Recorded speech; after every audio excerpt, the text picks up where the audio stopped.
Bismillahirrahmanirrahim. Assalamu alaikum dear students. Adnan Ali Shahzad is here. This lecture is for the students of Applied Economics and Term Paper in MSc Economics 4th semester and BS Economics 8th semester. In the last lecture I have explained how to write model and methodology, how to write conclusion and policy recommendations and final results as well. This lecture is very important in a sense that in this lecture I will explain the data analysis, data types, data sources, data handling, data analysis, techniques of estimation and introduction of economic softwares. Basically ये econometrics से related है total ये, और आपके term paper में जो है आप कह लें कि एस्टिमेशन ऑब्वियसली है, एस्टिमेशन के बगैर आपका टर्म पेपर जो है वो कंप्लीट नहीं हो सकता। तो मैं इसमें गाइडलाइन आप लोगों को प्रोवाइड करूँगा, आपने उस गाइडलाइन के ऊपर चलते हुए जो है ना एफ़र्ट करनी है खुद, ठीक है। इसमें ये नहीं है कि आप आप जो है वो एक दूसरे पे डिपेंड करें, ठीक है, या मेरे पे डिपेंड करें, ऐसा नहीं है। आप लोगों को मैं गाइडलाइन प्रोवाइड करता जाऊंगा, तो आप लोगों ने लर्निंग बेसिकली सीखनी है कि कैसे खुद से कैसे एक सेल्फ़ स्टडी या सेल्फ़ लर्निंग कैसे की जाती है उस चीज़ के बारे में जिसके बारे में आपको ना पता हो या कम नॉलेज हो, ठीक है। अपने टीचर से मतलब मुझसे गाइडलाइन लें आप, ठीक है, और उसको डाटा को जो है आपने एनालिसिस करना है। मैं आपको डिफरेंट वेज़ जो है वो गाइड करता रहूँगा। यहाँ पे सबसे पहले हम स्टार्ट करते हैं डाटा टाइप से। ये मोस्टली सब ने ये स्टडी किया होगा, थोड़ा सा मैं मतलब इसलिए इंट्रोडक्टरी लेवल पे ये बताऊँगा। ये प्राइमरी डाटा हो सकता है, सेकेंडरी डाटा हो सकता है। प्राइमरी डाटा किसे कहते हैं? जो आप प्राइमरी सोर्स से खुद कलेक्ट करें उसे हम प्राइमरी डाटा बोलेंगे, ठीक है। और सेकेंडरी डाटा जो सेकेंडरी सोर्सेज से कलेक्ट होता है, मतलब वर्ल्ड डेवलपमेंट इंडिकेटर ने डाटा एस्टिमेट किया होता है जीडीपी वगैरह का, मैं वर्ल्ड डेवलपमेंट इंडिकेटर से जो है वो हासिल कर लेता हूँ डाटा। मैं स्टेट बैंक ऑफ पाकिस्तान की वेबसाइट से हासिल कर लेता हूँ डाटा, ठीक है। मैं एशियन डेवलपमेंट बैंक की वेबसाइट से हासिल कर लेता हूँ डाटा। तो ये सेकेंडरी डाटा कहलाएगा, मैंने सेकेंड सोर्स से हासिल किया है। और जो डाटा मैंने सर्वे करके खुद क्वेश्चनियर बना के जो है वो कलेक्ट किया है, तो वो क्या कहलाएगा? प्राइमरी डाटा कहलाएगा। तीन और टाइप्स हैं इसकी: time series data, cross sectional data, panel data versus pool data. The data collected at a point in time is called cross sectional data. जो एक ही टाइम पे कलेक्ट किया गया, ठीक है, तो वो क्रॉस सेक्शनल डाटा कहलाता है। एक ही टाइम पे, मतलब टाइम पीरियड बार बार नहीं किया, एक ही टाइम पे। अब जो प्राइमरी डाटा होता है वो मोस्टली क्रॉस सेक्शनल डाटा होगा। अब ये नहीं है कि अब वो आपको कलेक्ट करने में 5 दिन लग गए हैं तो आप कहेंगे 5 दिन का डाटा तो ये टाइम से, नो नो नो नो, वो एक ही कंसीडर होगा। वो आपको टाइम पीरियड लगा है डाटा इकट्ठा करने पे, तो वो एक ही वक्त की ऑब्जर्वेशन कंसीडर होंगी, वो एक ही वक्त की डिफरेंट जगह से ऑब्जर्वेशन कंसीडर होगी। तो ये डिफरेंट क्रॉस सेक्शन, डिफरेंट लोगों से आप इकट्ठा कर रहे हैं तो डिफरेंट क्रॉस सेक्शंस बन जाएंगे। वो क्रॉस सेक्शन डिफरेंट होते हैं लेकिन टाइम जो है वो एक होगा, उसको हम क्रॉस सेक्शनल डाटा बोलेंगे। हाँ, ऐसा मतलब लेट्स सपोज आप लोगों ने जो है ना वो इनकम और कंजम्पशन का लोगों का सर्वे किया नेचुरल, कि वो अपनी इनकम का कितना हिस्सा जो है वो खर्च करते हैं, वो आपने सर्वे कंडक्ट किया है, 5 दिन लग गए हैं, ठीक है, तो वो क्या होगा? क्रॉस सेक्शनल डाटा होगा। आपने 50 लोगों से डाटा इकट्ठा किया है। अब अगर उन 50 से 1 साल बाद फिर करते हैं इकट्ठा, तो फिर वो टाइम सीरीज आएगा।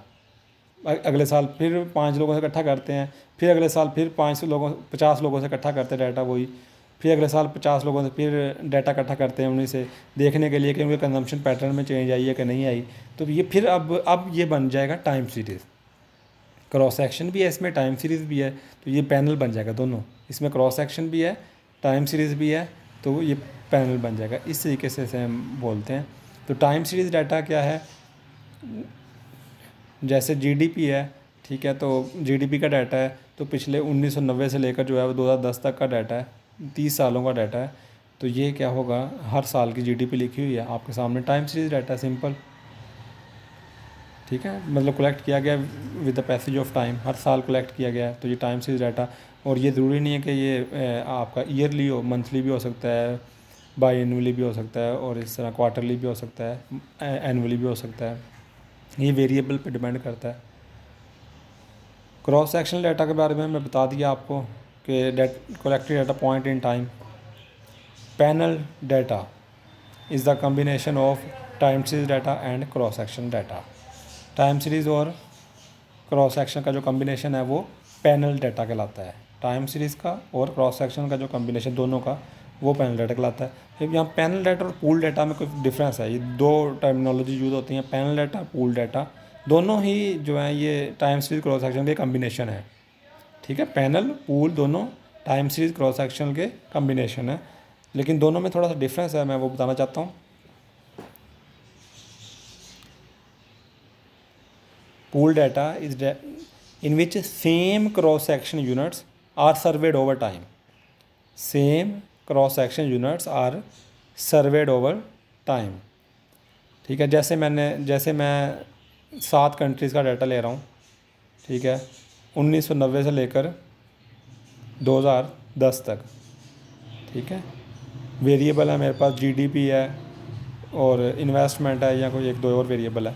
अब देखें उन 7 सेम कंट्रीज़ को मैं बार बार हर साल के लिए डाटा लिया है। Same cross section unit are surveyed over time, time के लिहाज से मतलब 30 सालों के लिए सेम कंट्रीज़ को लिया है, सेम क्रॉस सेक्शन को लिया है, तो ये पूल डाटा होगा।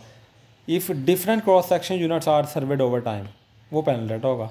डिफरेंट क्रॉस सेक्शन यूनिट कैसे, जैसे मतलब कि कोई सर्वे करता है हर साल, हमारी लोअर माल कैंपस में जो एमएस इकोनॉमिक्स की क्लास होती है उसका, उनसे सर्वे करता है कोई कंडक्ट, तो वो हर साल सर्वे कंडक्ट करेगा। ठीक है, एमएस इकोनॉमिक्स की मॉर्निंग क्लास है, इवनिंग क्लास है। अब देखें क्रॉस सेक्शन हर साल सर्वे करेगा, हर साल स्टूडेंट्स नहीं आ जाएंगे, क्रॉस सेक्शन चेंज होते रहें, क्रॉस सेक्शन चेंज होते रहेंगे, तो different cross section units are surveyed over time, तो ये पैनल डाटा बन जाएगा। हाउएवर दोनों की नेचर सेम है कि टाइम सीरीज़ और क्रॉस सेक्शन का दोनों का कम्बिनेशन जो है वो पैनल डाटा या पूल डाटा कहलाता है। आप डाटा आपने मॉडल जो है वो अपना डिज़ाइन कर लिया, जिसका मैंने लास्ट लेक्चर में एक्सप्लेन किया था कि कैसे डिज़ाइन करना है। फिर अपने डाटा वेरिएबल्स के ज़रिए डाटा को इंश्योर करना है। डाटा इंश्योर करना है आपने डिफरेंट, आप मैंने यहाँ पे देखें आप सोर्सेज लिखे हैं। सबसे पहले मैंने लिखा है वर्ल्ड डेवलपमेंट इंडिकेटर्स। तो आप वर्ल्ड डेवलपमेंट इंडिकेटर्स में वहाँ पे उनका एक मैनुअल सॉफ्टवेयर होगा, उसके ज़रिए आप मतलब वो ऑप्शन सेलेक्ट करते जाएंगे, तो आप डाटा अपने जो आपको चाहिए वो मिल सकता है आपको। उसके अलावा आप बल्क फॉर्म में भी, मैं तो यूजुअली बल्क फॉर्म में जो है ना वो डाउनलोड कर लेता हूँ, ताकि मैं जब ऑफलाइन भी हूँ तब भी वो मैं डाटा जो है वो विज़िट कर सकूँ। तो ये मैंने लिंक यहाँ पे मेंशन किया है, आप इस लिंक के ज़रिए जो है वो बल्क जो है वो आप पूरा एक बंडल जो है, डाटा बंडल आप कह लें कि वो पूरी दुनिया का होगा डाटा, उसमें वो आप डाउनलोड कर सकते हैं। वो कोई 60-70 MB का होगा। इसके अलावा अदर सोर्सेज भी हैं डाटा कलेक्ट करने के। इकोनॉमिक सर्वे ऑफ पाकिस्तान है, फेडरल ब्यूरो ऑफ स्टैटिस्टिक्स है, एशियन डेवलपमेंट बैंक है, United nation conference on trade and development है, अनकटार्ड एट्सट्रा। हाउएवर आप मुझे अगर कोई आप ऐसा आपको डाटा ना मिल रहा हो, आप मेरे से वेरिएबल डिस्कस कर लीजिएगा, तो मैं बता दूंगा वैसे उसका डाटा कहाँ पे होगा। अदरवाइज़ यहाँ पे डाटा अवेलेबल होगा। हाँ, नेम का थोड़ा बहुत डिफरेंस हो सकता है, वो आपने खुद सर्च करना है। तो वर्ल्ड डेवलपमेंट इंडिकेटर्स में आप देख सकते हैं इजीली, मोस्टली तमाम वेरिएबल्स का डाटा वर्ल्ड डेवलपमेंट इंडिकेटर्स में मोस्ट प्रोबेबली मौजूद होगा। आप वर्ल्ड डेवलपमेंट इंडिकेटर से इजीली उसे सर्च कर सकते हैं। और कोशिश कीजिएगा आप अपने मॉडल में जितने वेरिएबल यूज़ कर रहे हैं उनके लिए सेम सोर्स से डाटा कलेक्ट करें, कोशिश करें। अगर नहीं है उस एक सोर्स से, तो फिर आप ओबियसली डिफरेंट सोर्सेज के लिए जा सकते हैं, लेकिन कोशिश की जा सकती है कि आप जितने वेरिएबल यूज़ कर रहे हैं उनका डाटा एक सोर्स से हो, ताकि उससे रिज़ल्ट जो है वो ज़्यादा रिलायबल होंगे। डाटा हैंडलिंग, डाटा को आपने कैसे हैंडल करना है। आपने डाटा कलेक्ट कर लिया है, आपने उसे एमएस फाइल पे एक जनरेट कर लेना है न्यू। उस फाइल में टाइम सीरीज़ है, उसको ज़रा आसान है हैंडल करना, ठीक है। क्रॉस सेक्शनल है, उसको थोड़ा डिफरेंट तरीके से हैंडल किया जाता है। मैं ज़्यादा नहीं बता सकूँगा क्रॉस सेक्शनल डाटा के बारे में, प्राइमरी डाटा के बारे में मेरा इतना एक्सपीरियंस नहीं है। और क्रॉस सेक्शनल डाटा को हैंडल करने के लिए मोस्टली हम SPSS सॉफ्टवेयर को यूज़ करते हैं, तो उसके बारे में मेरे पास इतना नॉलेज नहीं है, मैंने पहले यूज़ नहीं किया। पैनल डाटा के बारे में मैं आपको अच्छे तरीके से गाइड कर सकता हूँ, टाइम सीरीज़ डाटा के बारे में भी अच्छे तरीके से गाइड कर सकता हूँ।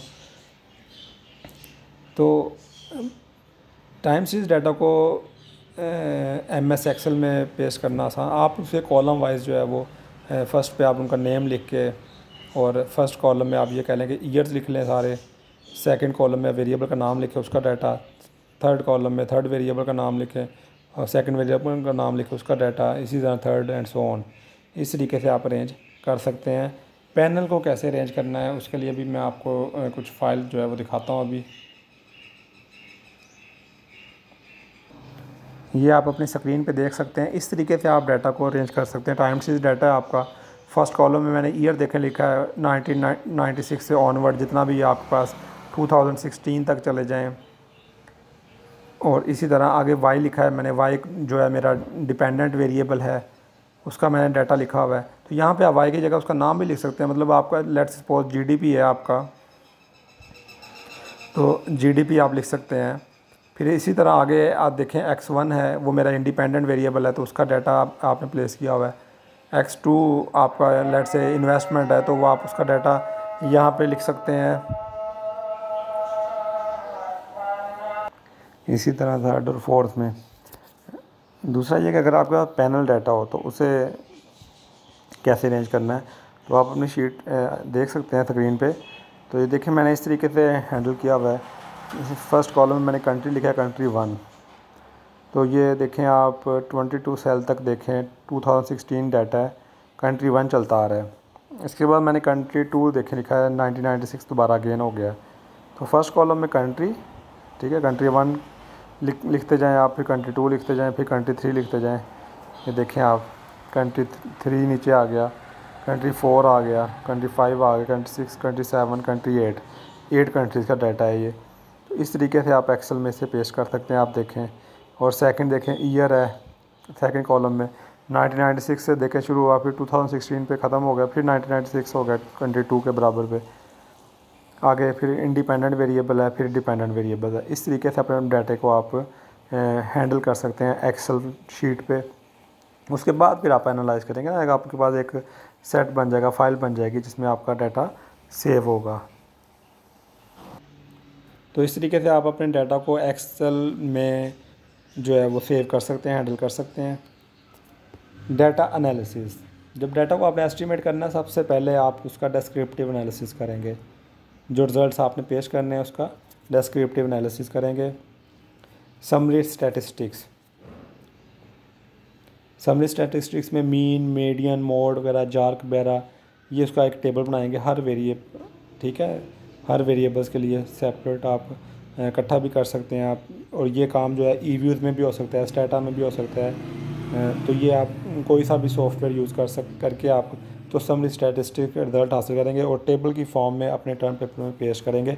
मैंने लास्ट लेक्चर में, अगर आप याद करें, तो मैंने समरी स्टैटिस्टिक्स के रिज़ल्ट आपको दिखाए थे, तो किस तरीके से कोड करने हैं। इसी तरह कोवेरिएंस मैट्रिक्स, मतलब आप कोरिलेशन मैट्रिक्स का जो वेरिएबल्स का है वो आप टेबल की सूरत में यहाँ पे वो भी आप डिस्क्रिप्टिव एनालिसिस में उसे भी पेस्ट करेंगे और इंटरप्रेट भी करेंगे। तो मैंने लास्ट लेक्चर में इसकी शायद फाइल्स जो है वो आप लोगों को दिखाई थी। ये देखेंगे जी आपकी स्क्रीन पे कुछ सैम्पल फाइल जो है वो पेस्ट हैं। डिस्क्रिप्टिव स्टैटिस्टिक्स देखें, मेरे पास ये पैनल डाटा है, तो ग्रुप 1 में मतलब ये कंट्रीज़ का ग्रुप है कोई, ठीक है, डेवलपिंग कंट्री समझ लें। तो ये देखें आपके सामने mean, median, maximum, standard deviation, skewness, kurtosis, तो ये आगे वेरिएबल्स हैं। इस तरीके से आपने जो है वो अपने ये डिस्क्रिप्टिव स्टैटिस्टिक्स को पेश करना है। और ये देखें कोरिलेशन मैट्रिक्स का रिजल्ट भी आपके सामने इस तरीके से पेश करना है आपने, और फिर इसको इंटरप्रेट भी करना है आपने डाटा को। ये होगा आपका descriptive analysis. Thank you so much students, आज के लिए इतना ही काफ़ी है। होपफुली लेक्चर आप लोगों के लिए काफ़ी हेल्पफुल रहेगा और काफ़ी इंफॉर्मेटिव होगा.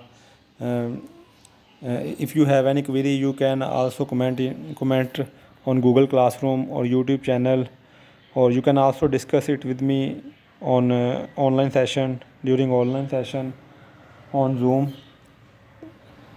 Thank you so much, students. Stay blessed. Allah Hafiz.